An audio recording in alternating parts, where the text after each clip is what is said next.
ఇప్పుడు నేను అడుగుతున్నా, ఈ 10 సంవత్సరాలల్లా వారు నిర్మించింది అమరవీరుల స్తూపం, చెర్లుబడి పర్రెలు వాసి 60 కోట్లతో మొదలుపెట్టి 250 కోట్ల అవినీతి, బాబాసాహెబ్ అంబేద్కర్ విగ్రహం 65 కోట్లతో మొదలుపెట్టి 200 కోట్ల రూపాయల అవినీతి, సెక్రటేరియట్ 400 కోట్ల రూపాయలతో మొదలుపెట్టి 2000 కోట్ల రూపాయలకు పెరిగింది. కమాండ్ కంట్రోల్ రూమ్ నా 300-400 కోట్లతో పెడితే 1200-1300 కోట్లకు పెరిగిపోయింది.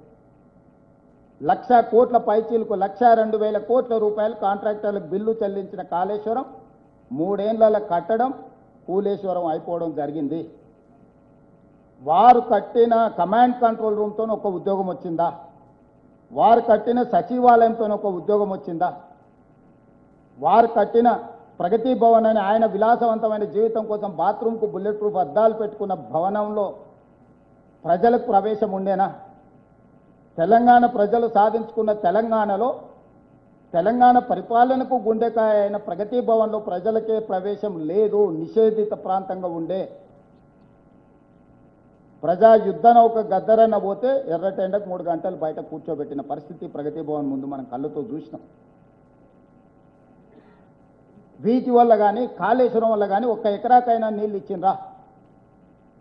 కాళేశ్వరం లేకుంటే ఈరోజు భారతదేశంలోనే అత్యధికంగా వరి ధాన్యాన్ని ఉత్పత్తి చేసి 1 సంవత్సరంలో 2,85,00,000 మెట్రిక్ టన్నుల వరి ధాన్యాన్ని ఉత్పత్తి నా ప్రభుత్వం సాధించింది.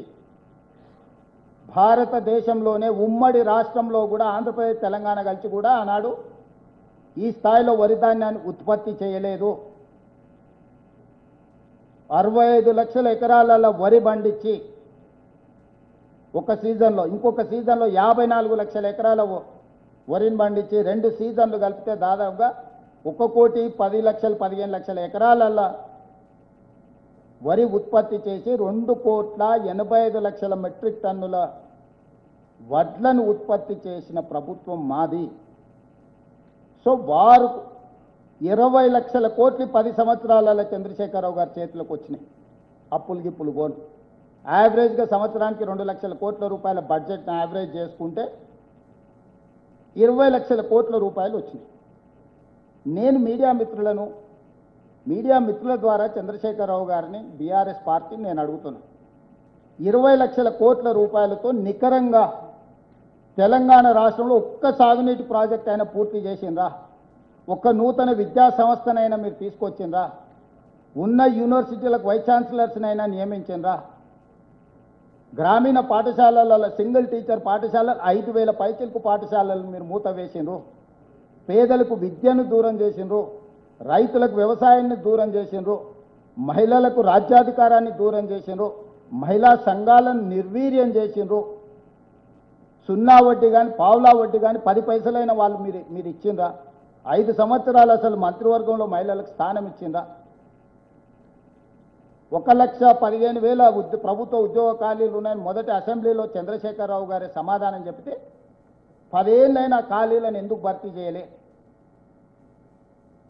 అంటే ఉద్యమము తెలంగాణ రాష్ట్ర సాధన యొక్క ఆత్మనే చంపేసింది.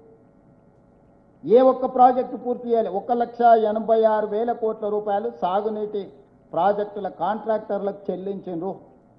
1000 కోట్లతో పూర్తి కావాల్సిన కల్వకుర్తి పూర్తి కాలే, 2,000 కోట్లతో పూర్తి కావాల్సిన ఎస్ఎల్బిసి టన్నెల్ పూర్తి కాలే 10 సంవత్సరాల. భీమా, నెట్టంపాడు, కోయిల్ సాగరు, రాజీవ్ సాగర్, సీతారామ సాగర్ కింద పేరు మారింది, సమ్మక్క సారలక్కగా మారింది, ప్రాణహిత చేవెళ్ళ కాళేశ్వరంగా మారింది. ఏ ప్రాజెక్టు కూడా పూర్తి చేయలే. 1,86,000 కోట్ల రూపాయలు ఎక్కడికి